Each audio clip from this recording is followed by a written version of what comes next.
Hey friends, who's hungry? This creamy and delicious smoked sausage corn chowder will warm you up on a chilly day.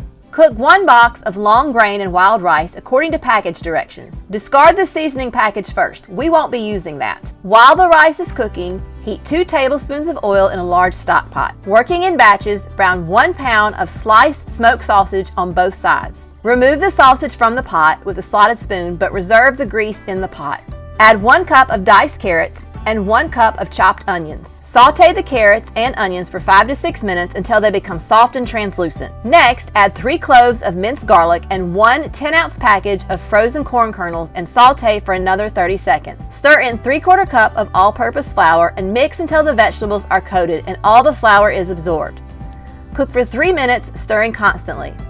Pour in 5 cups of chicken broth, bring the broth to a simmer, and cook for 5 to 10 minutes until the liquid thickens. Finally, stir in 2 cups of whole milk, the cooked sausage, and the cooked and drained rice. Simmer the chowder for 2 to 3 more minutes until heated through. If you like Southern cooking, follow me for more recipes.